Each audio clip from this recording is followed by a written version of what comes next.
विशाल, तुम टेंशन मत लो, किसी को कुछ भी पता नहीं चलेगा। हम कोई ना कोई रास्ता निकाल लेंगे। ओके, ये लो कॉफी पी लो।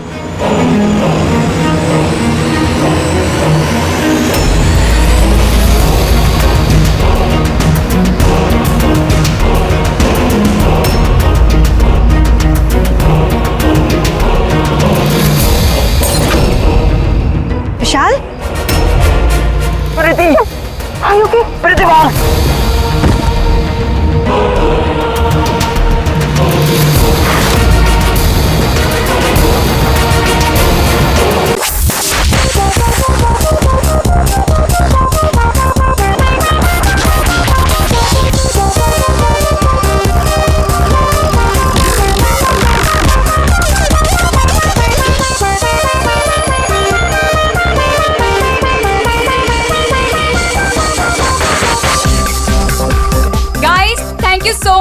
इतनी अच्छी पार्टी के लिए। लोग ठीक कहते हैं, अपना देश अपना होता है और अपने दोस्त अपने। वो तो है। और अपनी गर्लफ्रेंड अपनी। I love you so much. I love you too. वैसे प्रीति, मानना पड़ेगा, आजकल ऐसा रोमांस देखने को मिलता नहीं है। गाइस, मैं कुछ ड्रिंक लेके आती हूँ। Okay. Hey, can I get you a drink? I mean, क्या पियेंगे आप? क्यों? तुम वेटर हो? By the way, I'm Saurabh. और आप? देखो, अगर तुम इस दुनिया के अकेले लड़के होते, तब भी मैं तुम पे कोई इंटरेस्ट नहीं दिखाती। तो ये नाम वाम पूछ के टाइम वेस्ट करना बंद करो। हेलो? हेलो?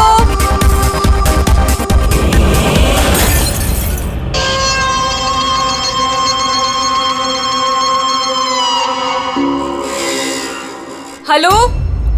हेलो? तनीषा? जोर से बोल, कुछ सुनाई नहीं दे रहा है। यहाँ नेटवर्क भी नहीं है। हेलो? हेलो?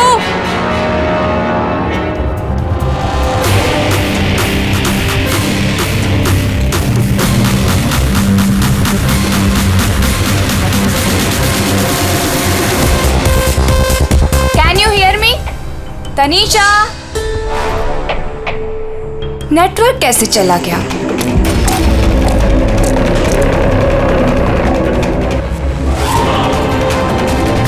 फोन क्यों नहीं लग रहा है?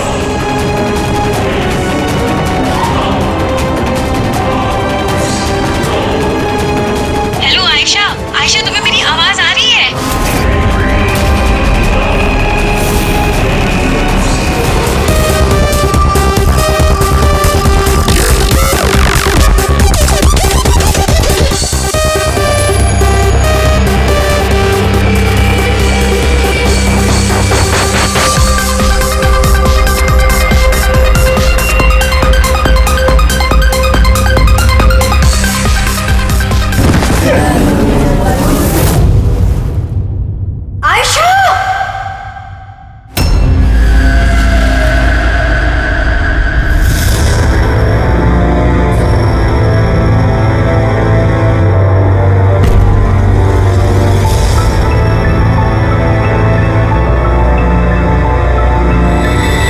कैसे हुआ ये सब?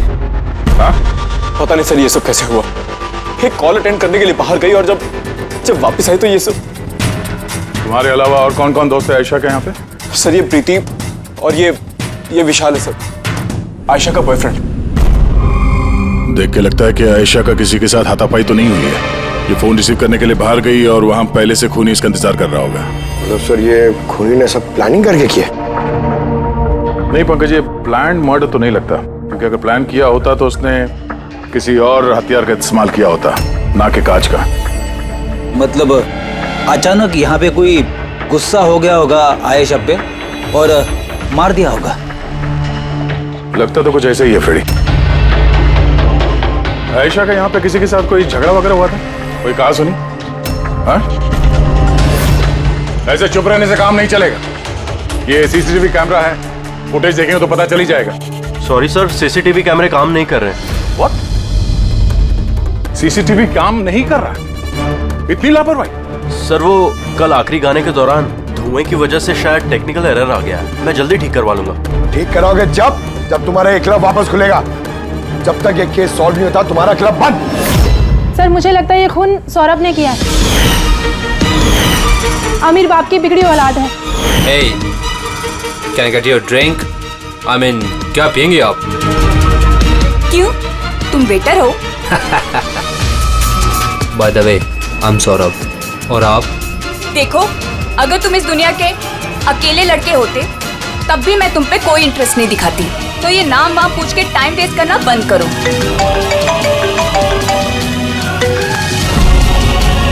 और जब आयशा ने उसे टेढ़ा जवाब दिया तो वो गुस्से में उसके पीछे पीछे बाहर तक गया था। सौरभ कहाँ? सर वो तो नहीं है। तुमसे कहा था ना मैंने, कोई भी इस क्लब से बाहर नहीं जाएगा। सर जाने नहीं दिया, शायद वो जुर्म करने के बाद ही चला गया, आयशा के अंदर आने से पहले। आयशा और सौरभ बाहर किस तरफ गए थे? सर उस तरफ।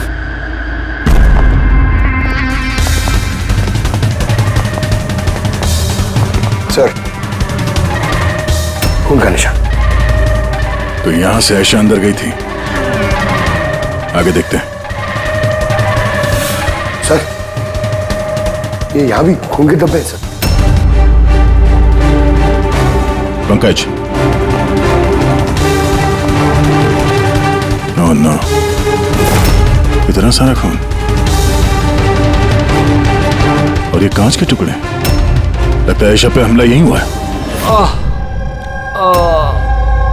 सर और नो, कहीं सौरभ तो नहीं? इसकी हालत बहुत खराब है, एम्बुलेंस को फोन करो जल्दी।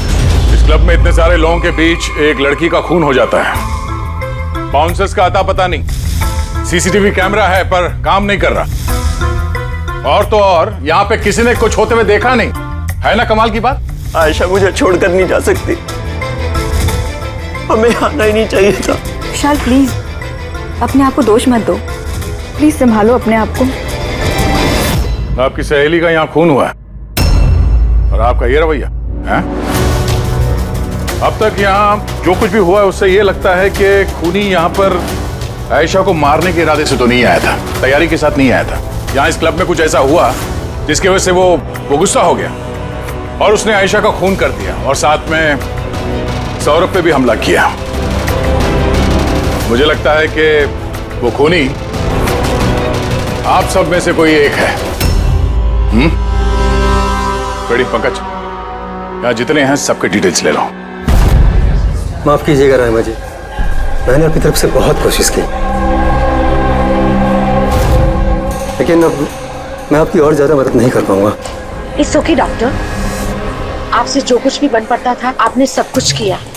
अब हम इससे ज्यादा और क्या कर सकते हैं?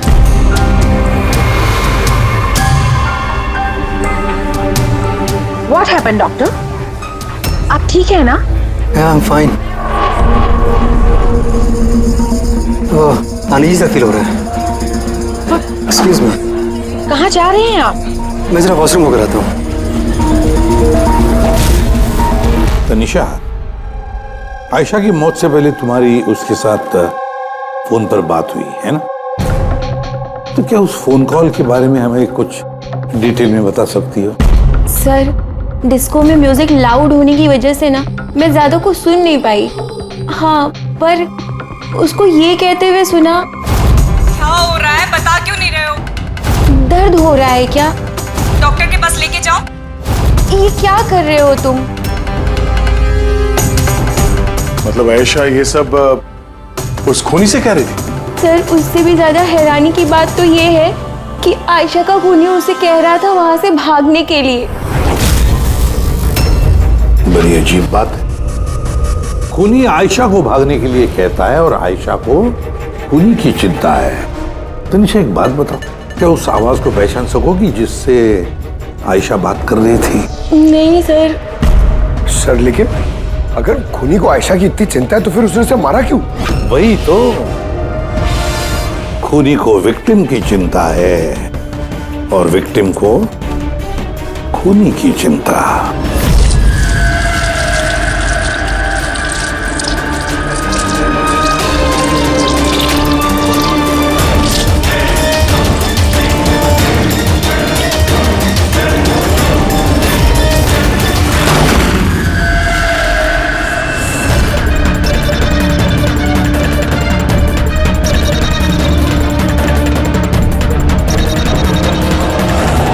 गन?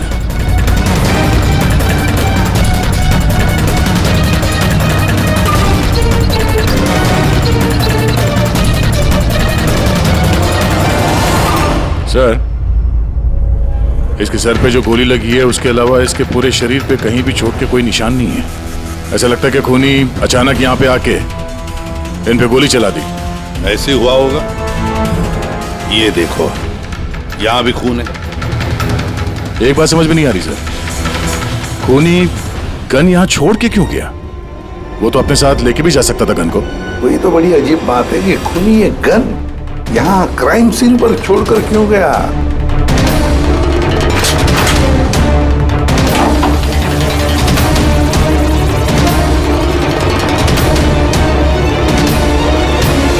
सर, ये देखिए, नीचे यहाँ पे ये टेप चिपका हुआ था। वॉश बेसिन के नीचे टेप? लगता है यहाँ टेप से कुछ चिपकाया था जो अभी यहाँ नहीं है। शायद इस केस से रिलेटेड कुछ हो। जरूर देखते हैं। रहमा जी, डॉक्टर यशवंत आपके डॉक्टर थे? जी हाँ। आप लोग यहीं पे बैठे थे इसी टेबल पर? जी हाँ, वो दरअसल मेरी बीमारी के सिलसिले में मुझे यहाँ पर मिलने के लिए आए थे। बहुत ही अच्छे और नेक दिल इंसान थे। आज जब आप उनसे बात कर रही थी तो आपको लगा कि किसी बात को लेकर वो परेशान थे? परेशान तो नहीं, लेकिन हाँ, अचानक उनकी तबीयत खराब हो गई थी मेरे सामने और वो एक्सक्यूज मी बोल के वॉशरूम के लिए चले गए। मैं तो सोच भी नहीं सकती थी कि ऐसा कुछ हो जाएगा। सर, ये कॉफी शॉप के मैनेजर है। यहाँ के भी सीसीटीवी कैमरे काम नहीं कर रहे। सर 2 घंटे पहले तक तो काम कर रहे थे, पर अचानक कोई टेक्निकल प्रॉब्लम हो गई, इसलिए इंजीनियर को बुलाया हमने।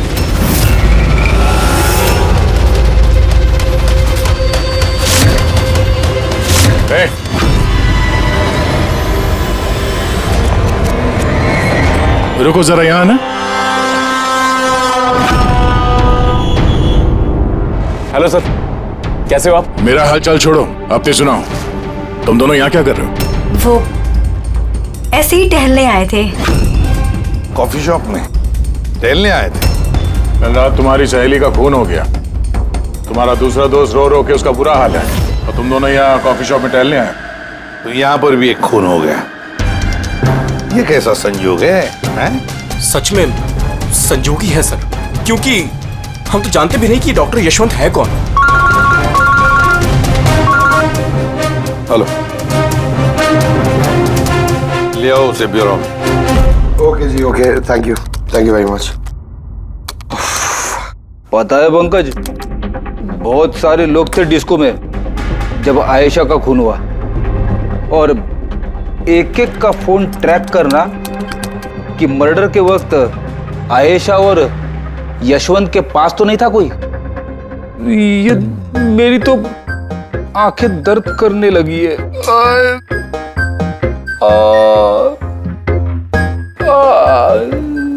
अरे ये साइलेंट को आंख पे लगाना बंद करो फ्रेडी सर। 50 और लोगों के नंबर है जिन्हें ट्रैक करना है, ये काम शुरू करो। ये क्या है? सौरभ, अब कैसी है तबीयत तुम्हारी? शरीर के जख्म तो आज नहीं तो कल ठीक हो जाएंगे सर, लेकिन जो मैंने उस दिन देखा वो शायद जिंदगी भर मेरे दिमाग से कभी भुला नहीं पाऊंगा। ना मैं कल पब जाता और ना ही मुझे आयशा की चीख सुनाई देती। लेकिन आयशा के पीछे पीछे तो तुम गए थे, उसने तुमसे ठीक से बात नहीं की, इसलिए। ये बात सच है सर कि मैं आयशा के पीछे गया, क्योंकि जब मैंने उसे ड्रिंक ऑफर की तो उसने मना कर दिया सर, और इनफैक्ट उसने मेरी इंसल्ट भी की, तो मुझे बहुत बुरा लगा सर, इसलिए मैं उसके पीछे गया।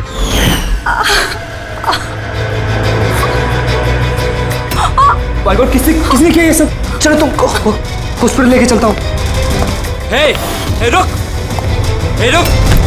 आओ। और फिर? मुझे अभी भी याद है कि जब मैंने उसकी कलाई पकड़ी तो बिल्कुल भी नॉर्मल नहीं थी, वो आम इंसानों जैसी कलाई थी ही नहीं। मुझे बिल्कुल अजीब सा एहसास हुआ सर।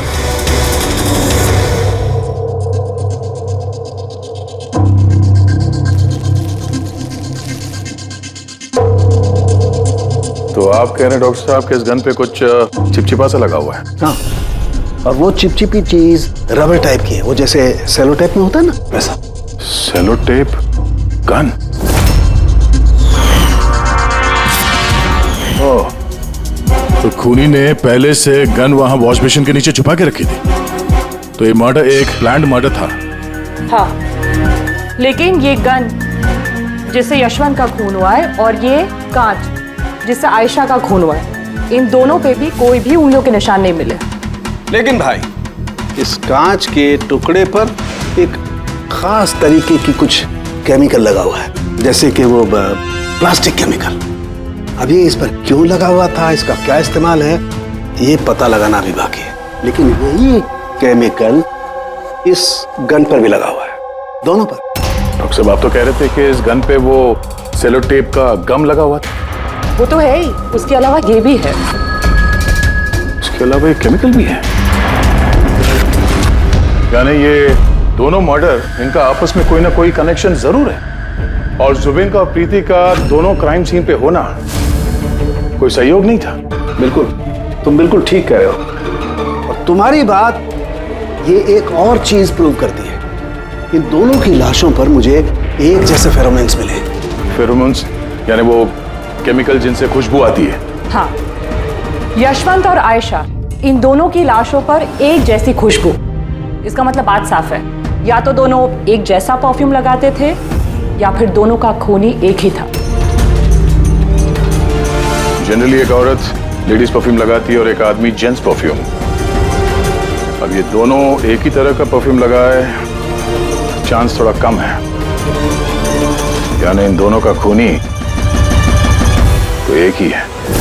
आयशा की मौत के बारे में दो बातें पता चली है। एक उसकी दोस्त तनीषा ने बताई और दूसरी सौरभ ने बताई। तनीषा ने बताया कि खूनी ने आयशा को वहां उस पब में से भाग जाने के लिए कहा। अब दुनिया में ऐसा कौन सा खूनी है जो जिस इंसान को मारने गया है उसी से कहता है कि तू यहां से भाग जा? तो फिर खून करने आया ही था क्यों? नहीं नहीं नहीं नहीं नहीं नहीं, नहीं। गड़बड़ है, कुछ ना कुछ तो गड़बड़ जरूर है। और सर वो दूसरी बात कौन सी? दूसरी बात सौरभ ने बताई। सौरभ ने कहा कि खूनी की कलाई कुछ अजीब सी थी, आम इंसान की तरह नहीं थी कलाई। शायद कलाई में रिस्ट वॉच या ब्रेसलेट हो। फ्रेडी जरा दिमाग लगा के बोलो, समझे? सर, हाँ सर, दोनों क्राइम सीन में एक नंबर कॉमन है सर। किसका क्राइम? आयशा के बॉयफ्रेंड विशाल का सर। विशाल? विशाल? ये विशाल तो कॉफी शॉप में दिखाई नहीं था, तो फिर ये कॉफी शॉप में पहुंचा कब?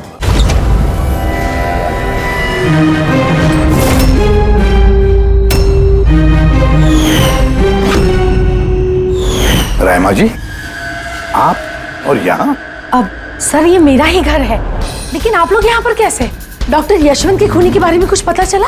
रहमा, ये लोग कौन है? सीआईडी ऑफिसर्स हैं। सर प्लीज आप लोग आइए ना, प्लीज कम। सीआईडी? और सर ये मेरे हस्बैंड हैं और ये मेरा छोटा बेटा संदीप। और बड़ा बेटा विशाल, वो कहाँ है? लेकिन बात क्या है सर? मनन जी, बात यह है कि हमें शक है कि डॉक्टर यशवंत और आयशा के खून में हमें लगता शायद विशाल का कोई हाथ है। ये आप क्या कह रहे हैं?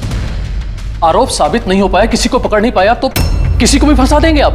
देखिए, सीआईडी का काम है मुजरिम तक पहुंचना, ना कि किसी बेगुनाह को पकड़ के केस बंद कर देना। अब जरा प्लीज विशाल को बुलाइए। भैया खून नहीं कर सकते, अब प्लीज उन्हें पकड़ के लेके नहीं जाना। संदीप बेटा, हम तुम्हारे भैया को पकड़ने नहीं आए और ना हम ये कह रहे हैं कि तुम्हारे भैया ने कुछ किया है। हम तो तुम्हारे भैया से कुछ सवाल करने वाले हैं, और क्या। आप लोगों को मुझ पर शक है? एक मिनट विशाल, तुम अंदर जाओ, मैं इन सीआईडी वालों को तुम्हें परेशान नहीं करने दूंगा। देखिए, सीआईडी के काम में दखल देना भी एक जुर्म है, इसलिए प्लीज हमें अपना काम करने दीजिए। विशाल,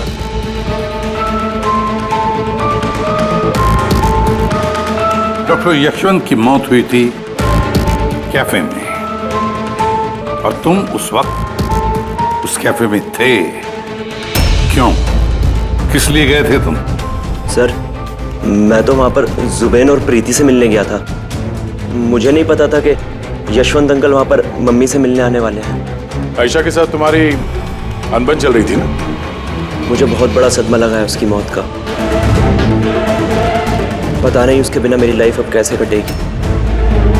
मैं कुछ दिन अकेला रहना चाहता हूँ। ठीक है, जा सकते हो तुम।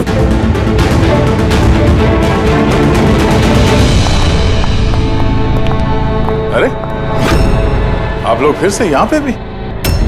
कभी कभी अपने घर पे जाते हो कि नहीं?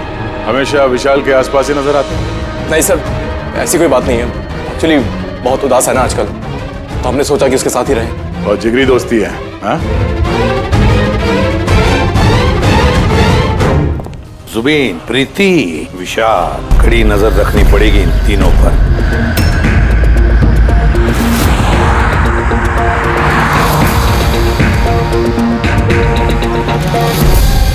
तीनों के घर पे इतने कैमरा फिट किए ना फ्रेडी सर, अगर मक्खी भी मिठाई पे बैठेगी ना तो पता चल जाएगा। वैसे काम वाला, दूध वाला और सब्जी वाला, इनके जरिए खुफिया कैमरा बिठाने का आइडिया बड़ा अच्छा था। अच्छा था ना?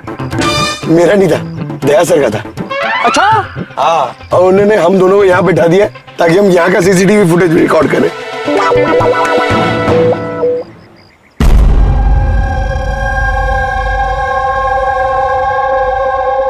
अरे बॉस, एक बहुत ही बड़ा सुराग हाथ लगा है जो इस केस की जड़ तक पहुंचा सकता है हमें। तू तो कब बताएगा?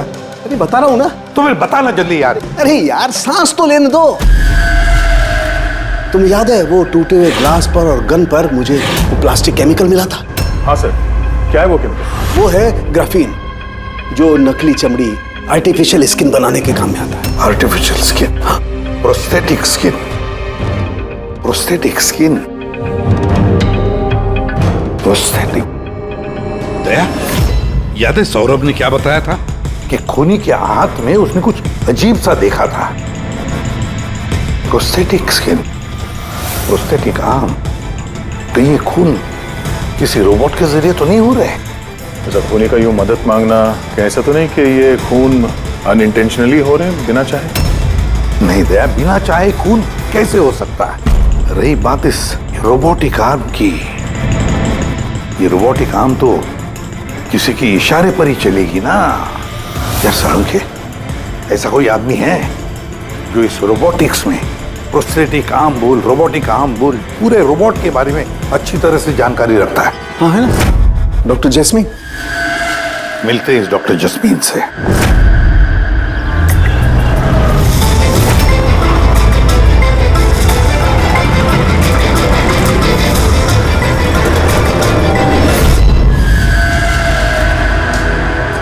डॉक्टर जैस्मीन, हम ये जानना चाहते हैं कि अगर ये ऐसा वाला प्रोस्थेटिक हाथ लगाया हो, रोबोटिक आर्म, तो क्या वो आर्म, वो हाथ किसी दूसरे के इशारे पर काम कर सकता है? मतलब नकली बाजू लगाया गया है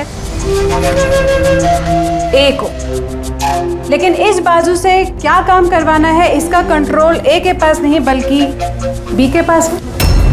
क्योंकि हमें शक है कि इस केस में खूनी खून अपनी मर्जी से नहीं कर रहा है, कोई और उससे करवा रहा है।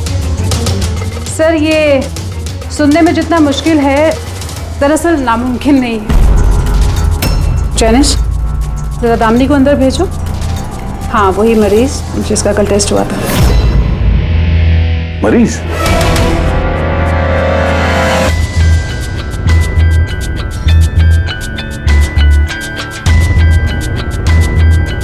सर, दामिनी ने अपना दाहिना हाथ फैक्ट्री में काम करते हुए गंवा दिया था। हाँ सर, मशीन में आ गया था मेरा हाथ, इसलिए हमने इसे ये लू काम लगाया है जिसका कंट्रोल इंसानी दिमाग के पास ही है। एक नकली बाजू इंसानी दिमाग के जरिए काम कर रहा है, मगर कैसे?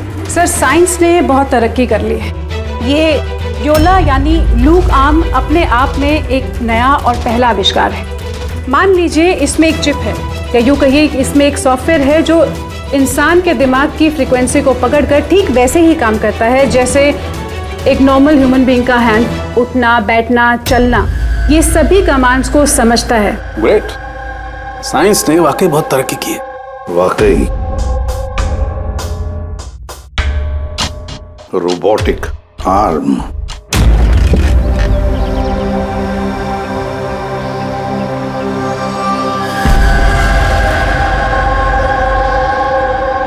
बाय। वहाँ हक कर रहा है, इधर हम दोनों गाड़ी में बैठे हुए हैं।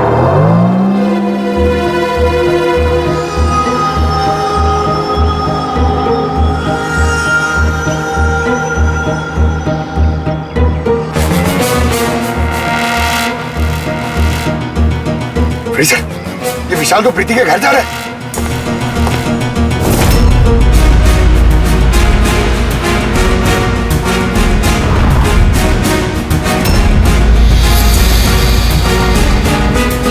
विशाल, तुम टेंशन मत लो, किसी को कुछ भी पता नहीं चलेगा। हम कोई ना कोई रास्ता निकाल लेंगे, ओके? ये लो, कॉफी पी लो।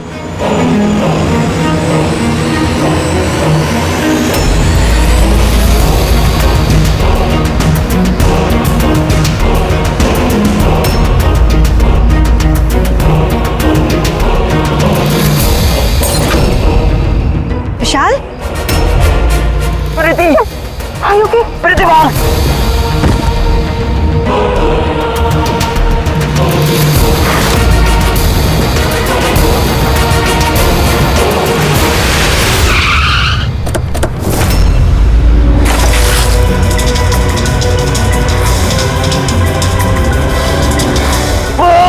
विशाल, नहीं, विशाल छोड़।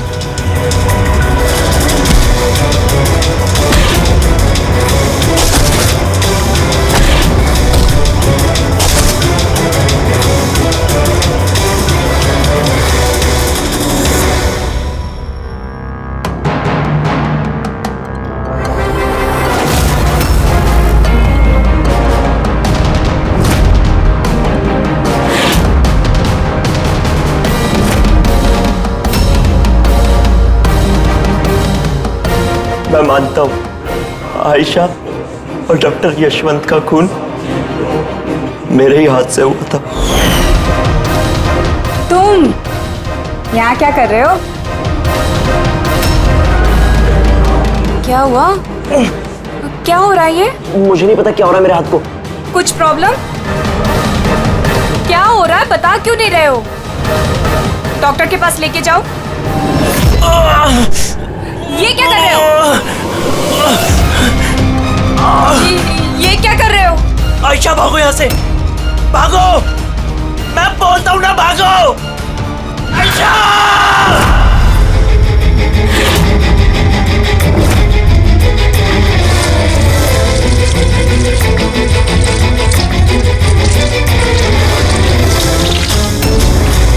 डॉक्टर निकलो यहाँ से। क्या कर रहे हो? मैं क्या करूं सर, मेरे हाथ पर कोई कंट्रोल नहीं। क्या? तुम्हारे हाथ पर कंट्रोल ही नहीं रहता? इसका क्या मतलब है? न जाने अचानक कभी कभी क्या हो जाता है। इसीलिए तुमने आयशा को वहां से भाग जाने के लिए कहा? हाँ सर, मैंने आयशा को वहां से भागने के लिए कहा था। आयशा भागो यहाँ से, भागो! और मैंने पूरी कोशिश करी थी कि मैं डॉक्टर यशवंत पर गोली ना चलाओ। डॉक्टर यहाँ से जाओ। एक बात बताओ, क्यों गए थे तुम कैफे में? मैं वहां पर डॉक्टर यशवंत से अपना हाथ फिक्स कराने गया था और जुबीन, प्रीति मेरी मदद कर रहे थे क्योंकि मैं अपने घर पर नहीं बता सकता था कि आयशा का मेरे हाथों से खून हुआ। मैं चाहता हूं सर, मेरी बात पर यकीन करना बहुत मुश्किल है, लेकिन सच यही है, खून मैंने नहीं बल्कि मेरे हाथ ने किया है। डॉक्टर जस्मीन, ये विशाल जो कह रहा है क्या ये सच है? मेरा मतलब है, क्या ये मुमकिन है कि एक रोबोटिक आर्म अपना ही दिमाग डेवलप करता है और फिर उसी दिमाग को लगा के कुछ भी कर सकता है? चांसेस कम है सर, मगर हाँ, अगर हाथ के अंदर लगे सॉफ्टवेयर को कोई हैक कर ले तो ऐसा हो सकता है। क्या प्रोस्थेटिक हाथ में लगा हुआ सॉफ्टवेयर हैक किया जा सकता है? हाँ दे, हैक हो सकता है, पॉसिबल है। जब हैकर इस नकली हाथ की चिप हैक कर लेता है तो ये नकली हाथ उस आदमी के दिमाग से नहीं चलता जिसके शरीर में ये लगा है, बल्कि ये नकली हाथ चलता है हैकर के दिमाग से। मतलब किसी ने विशाल के इस रोबोटिक आर्म के सॉफ्टवेयर को हैक किया और फिर उससे खून करवाया। सर इससे अच्छा तो मैं एक बाजू के सहारे ही अपनी जिंदगी काट लूं, जो हाथ दूसरों की जान का दुश्मन बन जाए। ऐसा हाथ मुझे नहीं चाहिए सर। विशाल एक बात बताओ, जब तुम्हारा ये हाथ तुमसे कहता है कि वो किसी को मारना चाहता है, तब तुम क्या सोचते हो? क्या होता है तुम्हारे दिमाग में? कैसी अवस्था होती है तुम्हारी? सर 2-3 मिनट लगते हैं। मैं पूरी कोशिश करता हूं अपने हाथ को काबू में करने की, लेकिन 2 मिनट के बाद जीत मेरे हाथ की होती है सर।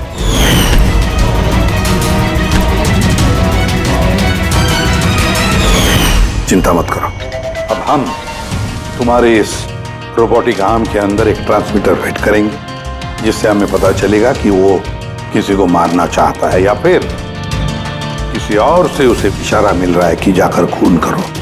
ये भी हमें पता चल जाएगा। वैसे एक बात बताओ विशाल, ये तुम्हारा असली हाथ गंवाया कैसे? सर मैं पिछले साल खंडाला जा रहा था और एक रोड एक्सीडेंट।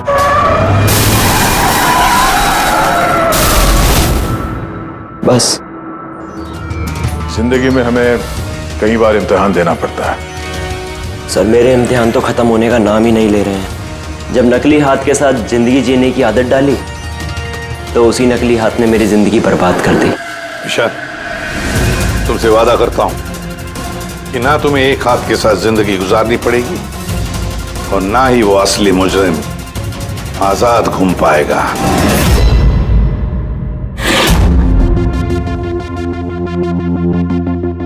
विशाल, मुजरिम ने पहले विशाल से आयशा का खून करवाया।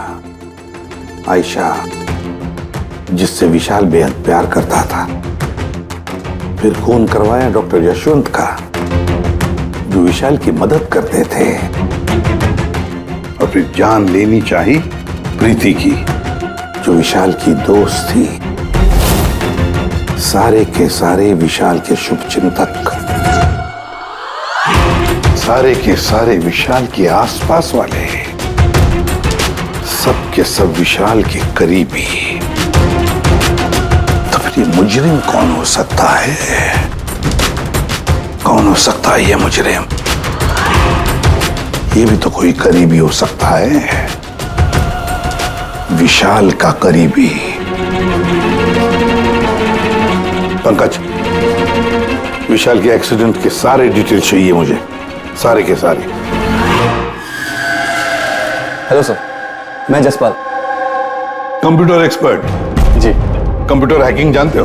बड़े से बड़ा कंप्यूटर हो या कोई सर्वर, चुटकियों में हैक कर सकता हूँ। रोबोटिक आर्म का सिस्टम हैक करना है, कर सकोगे? जी सर, बिल्कुल। ये रहे सारी डिटेल्स। हो जाएगा सर, और इसके लिए मैं ट्रेस राउटिंग का यूज करूँगा। Trace routing? जी हाँ सर, इस तकनीक के जरिए विशाल के आसपास के जो भी कंप्यूटर है उन्हें देख सकता हूँ। अक्सर मशीन के आखिरी में जो होस्ट नेम एड्रेस होता है वही हैकर का होता है। अच्छा। और ट्रेस राउटिंग के जरिए हम शहर के किसी भी इलाके में बैठा अगर हैकर होगा तो इजीली पता चल जाएगा। फैंटास्टिक।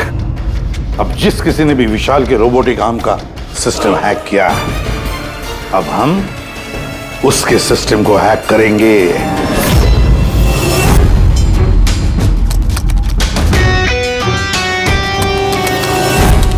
ये देखिए सर, इस वक्त विशाल के आसपास ये सारे कंप्यूटर चालू हैं और इन्हीं में से एक कंप्यूटर है उस हैकर का।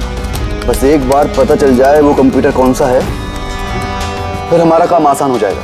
जसपाल जल्दी करो, हमारे पास वक्त बहुत कम है। विशाल ने आज मुझे घर पे क्यों बुलाया है? अंकल आंटी भी नहीं है और पता नहीं क्या बात है।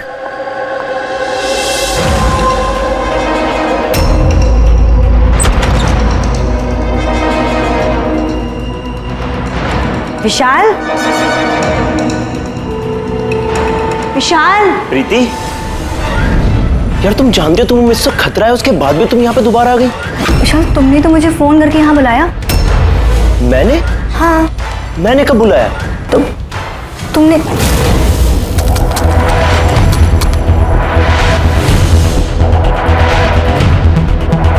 वो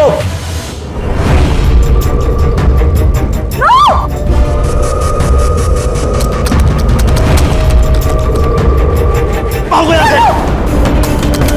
विशाल, विशाल प्लीज भागो यहाँ से। Vishal please, Vishal, Vishal please.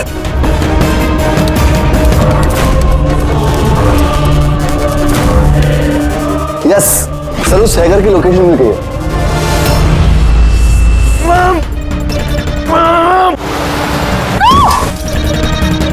विशाल,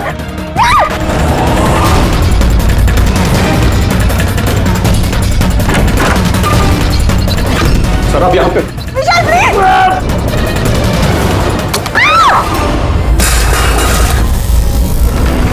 बहुत हो गई हैकिंग।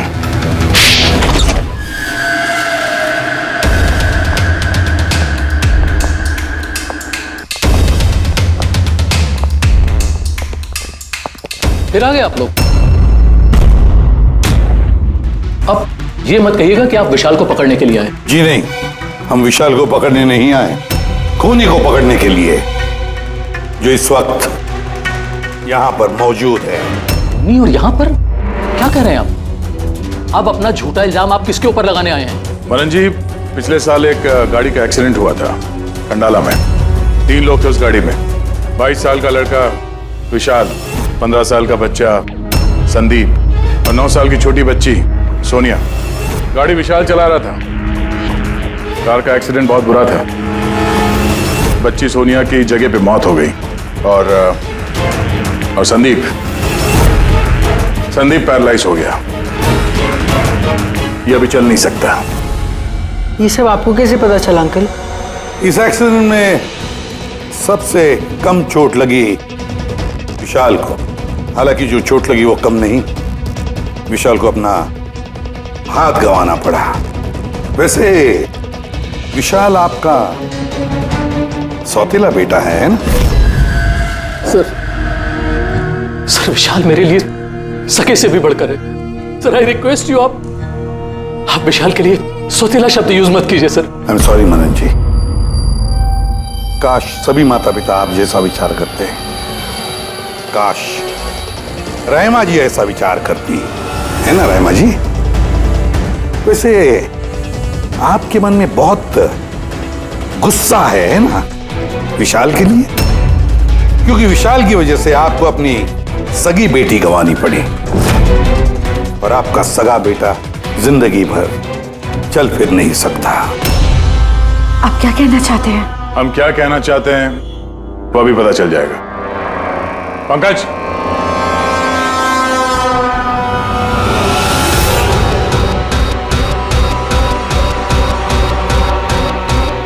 सॉरी आंटी, लेकिन मैंने इन्हें सब कुछ बता दिया कि आप ही के कहने पर मैंने ये सब किया। मैंने उन सॉफ्टवेयर्स को हैक किया था और मैंने सभी जगहों की सीसीटीवी कैमरास को भी हैक करके बंद किया।